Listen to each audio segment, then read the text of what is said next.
सर्वभक्षक मृत्यु किसका खाद्य है? हे याज्ञवल्क्य के ऐसा आर्तभाग ने कहा, ये जो कुछ है सब मृत्यु का खाद्य है। वह देवता कौन है जिसका खाद्य मृत्यु है? इस पर याज्ञवल्क्य कहता है, अग्नि ही मृत्यु है, वह जल का खाद्य है। इस प्रकार के ज्ञान से पुनर्मृत्यु का पराजय होता है। हे याज्ञवल्क्य, ऐसा आर्तभाग ने कहा, वह जो कुछ है सब मृत्यु का खाद्य है।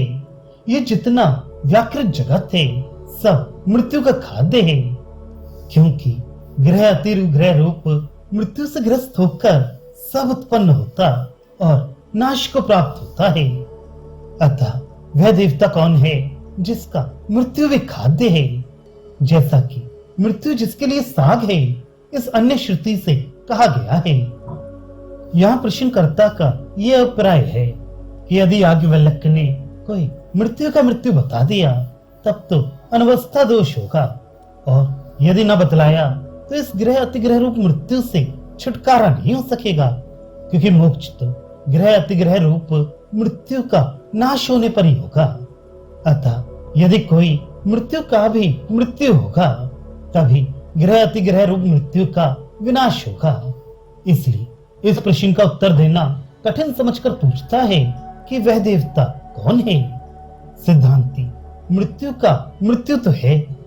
पूर्व पक्षी, तब तो अनवस्था दोष होगा, क्योंकि फिर उसका भी कोई अन्य मृत्यु हो सकता है।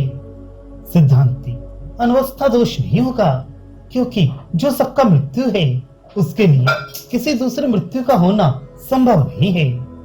पूर्व पक्षी, किंतु ये कैसे जाना जाता है कि मृत्यु का भी मृत्यु भी है? सिद्धांती, क्योंकि ऐसा देखा गया है। सबका नाश करने वाला होने से अग्नि मृत्यु रूप देखा गया है, उसे जल भक्षण कर जाता है।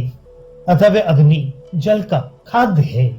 अतः ये समझ लो कि मृत्यु का मृत्यु भी है।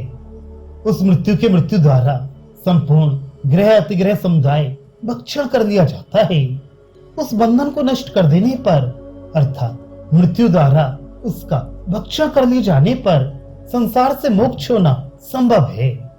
बंधन ग्रह अतिग्रह रूप कहा गया है और उससे मोक्ष होना भी संभव है।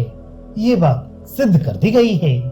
अतः उस बंधन की निवृत्ति के लिए पुरुष का श्रवण आदि रूप प्रयत्न सफल होता है।